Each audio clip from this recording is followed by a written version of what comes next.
지난 24시간 동안 무려 1억 7천만 개의 리플이 이체됐다고 하죠. 이게 단순한 움직임이 아닙니다.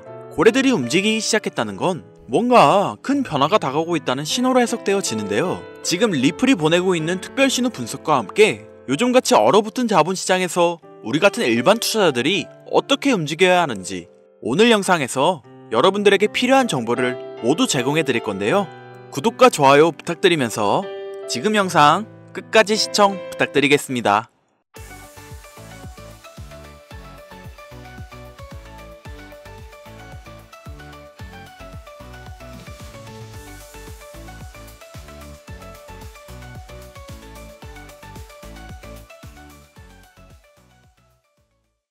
온체인 데이터를 살펴보면 최근 리플 거래량이 확 치솟고 있다는 걸 알 수 있습니다.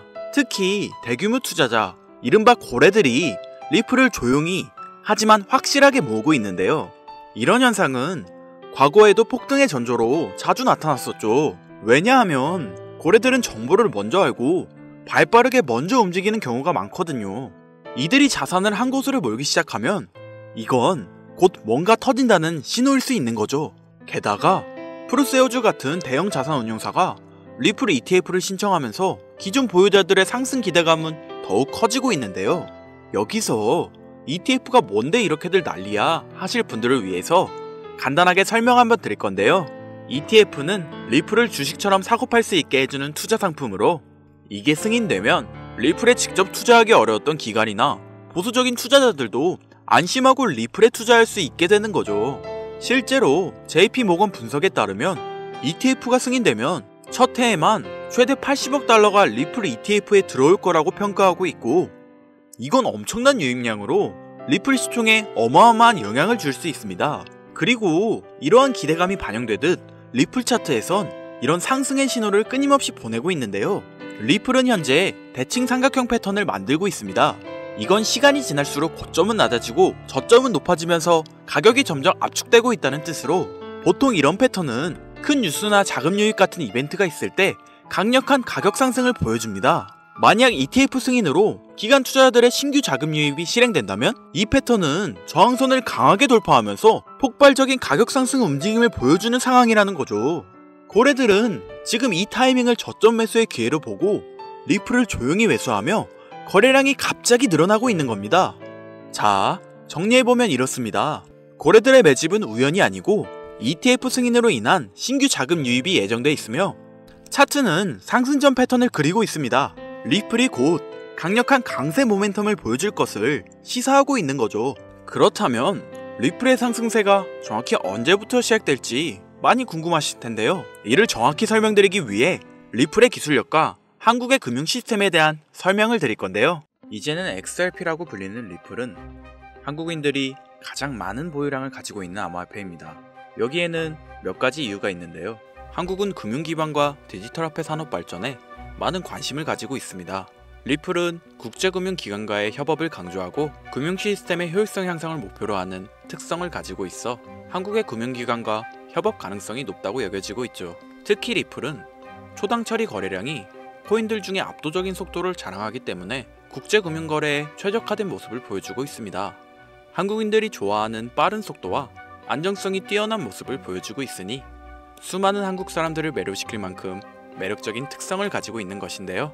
이뿐만 아니라 과교통화로서의 가치가 높은 와중에도 수수료 또한 상당히 저렴합니다. 한국을 포함한 국제송금이 활발하게 이루어지는 나라들에게 있어 리플의 특성은 굉장히 매력적인 특성이라 볼 수 있겠죠. 자, 지금 말씀드린 내용을 짧게 요약해 다시 정리해드리면 한국인들이 리플 코인을 보유하고 선호하는 이유는 한국 금융기관과 금융기관들과의 협업 가능성, 안전성과 신속성, 그리고 저렴한 수수료로 인한 국제송금 시장에서의 활용 가능성이 굉장히 높다는 점을 뽑을 수 있겠습니다. 그러면 내용을 듣다 보니 리플 코인은 특별한 목적이 있어서 만들어진 코인 같은데? 이런 생각이 드실 건데요.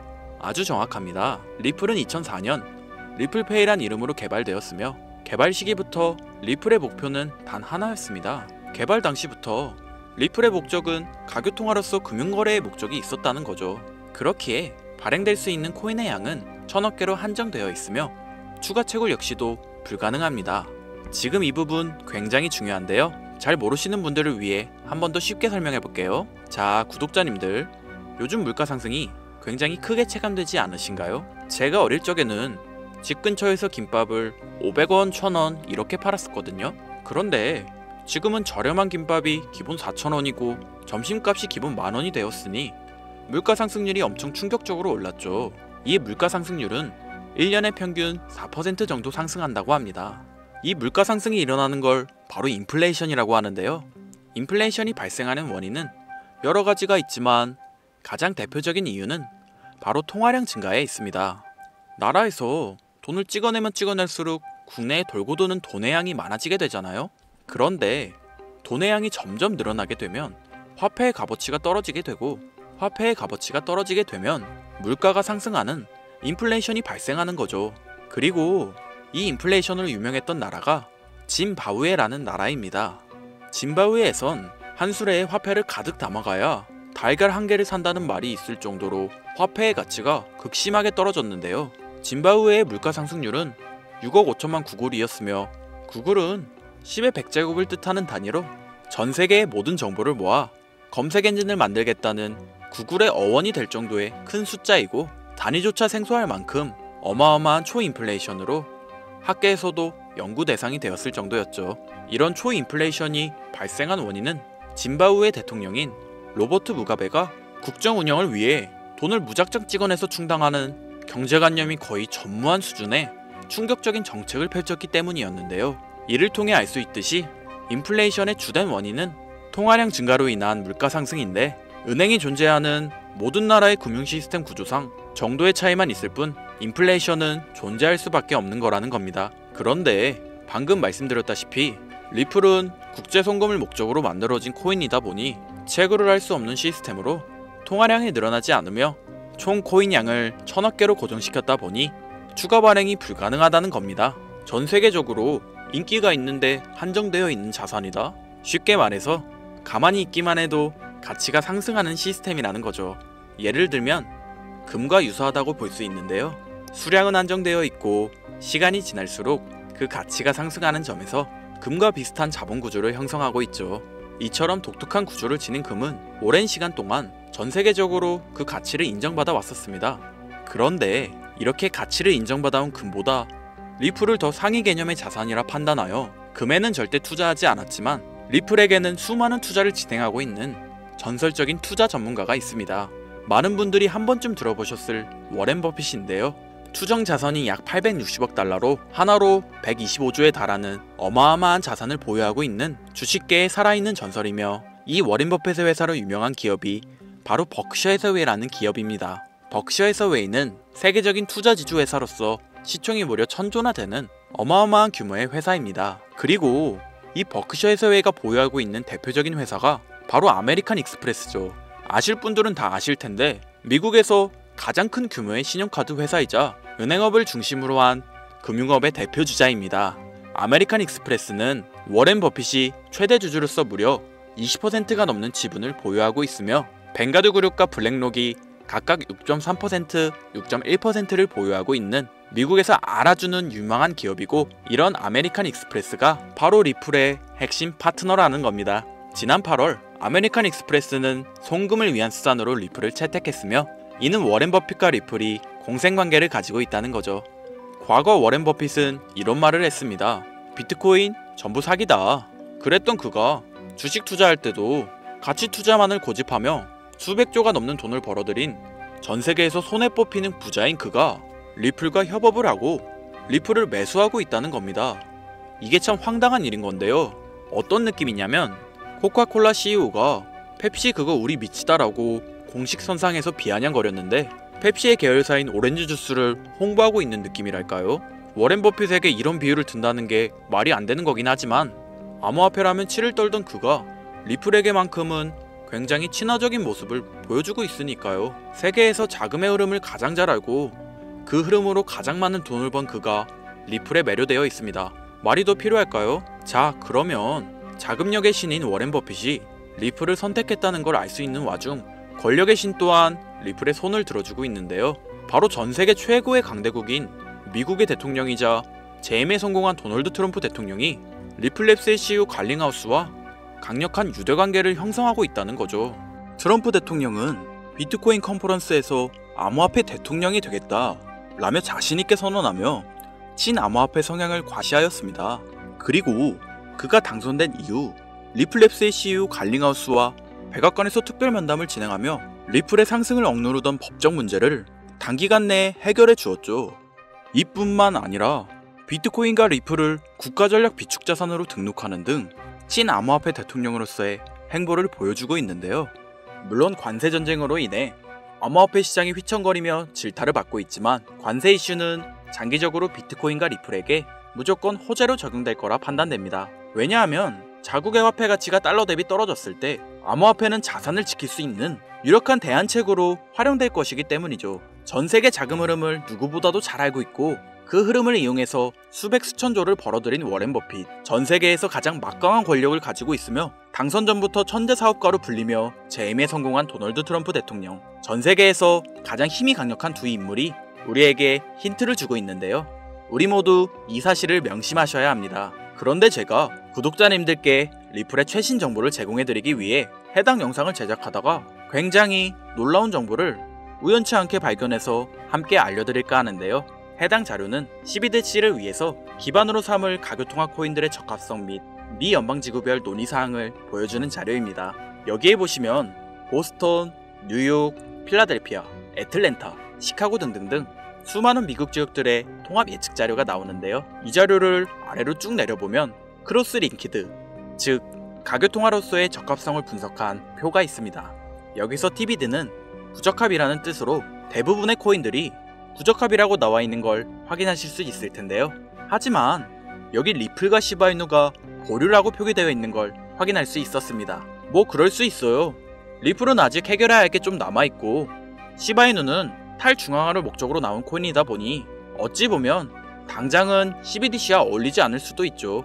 그치만 다르게 생각해보면 두 코인 모두 세계 어디든 자유롭게 금융 서비스를 제공받을 수 있다 보니 이보다 더 뛰어나고 자유로운 가교통화가 있을 수 있을까? 라는 생각도 들긴 했었죠. 그런데 여기서 저는 충격적인 내용을 확인할 수 있었는데 여기 보이시나요? 리플과 시바이누조차 보류로 나와 있는데 여기 이 생소한 코인이 TBA, 즉 적합이라고 나와 있었습니다. 진짜 너무 생소한 코인이었어요. 그래서 이 코인의 정보를 좀 찾아봤는데 정말 신기할 정도로 정보가 거의 없었습니다. 그런데 바이낸스에는 이 코인이 상장이 되어 있더라고요. 그래서 저는 의구심이 들었습니다. 전 세계 은행을 이을 수 있는 가교통화 자리에 아무도 모르는 코인이, 그것도 정보도 별로 없는 코인이 리플과 시바이누보다 높은 자리를 선점하고 있다.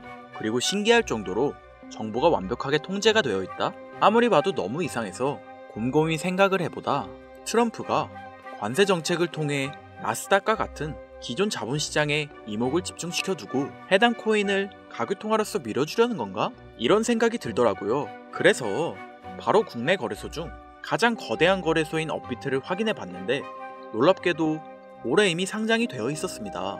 그뿐이 아니었죠. 일본의 비트플라이어, 중국의 후오비, 미국의 코인베이스, 유럽의 비트스탬프, 인도의 와즈르엑스, 두바이의 바이비트 등 전 세계에서 내놓으라 할 가상화폐 거래소에 모두 2025년 상장 예정인 코인으로 올라와 있었습니다. 이제야 이해가 되기 시작했죠.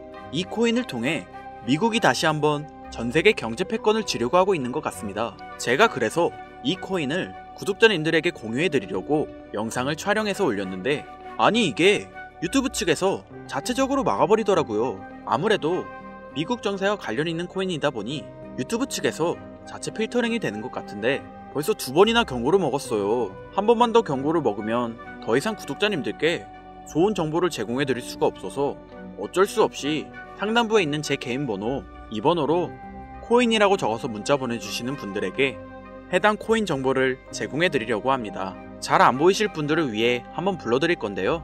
010-8056-5800, 010-8056-5800. 요즘 저를 사칭해서 정보를 팔아먹으려고 하는 악질업자들이 너무나도 많이 늘어나고 있어요. 제보가 진짜 빗발치고 있고 혹시나 말씀드리는데 저는 절대로 금전을 요구하거나 멤버십 가입료도 및 개인정보 등을 요청하지 않습니다. 그런 사칭범들이 워낙 많아 문자 보내주시는 분들 한 분 한 분 제 구독자님이신지 확인 후 공유해드리다 보니 약간의 시간이 소요가 된다는 점 다시 한번 양해 부탁드리고요. 저는 많은 걸 바라지 않아요. 제 영상을 보시고 구독과 좋아요 정도 해주시고 저를 좋아해주시는 구독자님들과 오랫동안 같이 히로에락하며 제가 드린 정보들을 통해 구독자님들 남은 인생 푸근하게 지내시길 바랄 뿐입니다. 그러니 금전을 요구하거나 멤버십 가입을 유도한다면 제가 아니라 사칭이니 꼭 주의해 주시기 바라며 앞으로도 좋은 영상과 정보로 다시 찾아뵙겠습니다. 오늘 하루도 고생하셨으며 김선우였습니다. 감사합니다.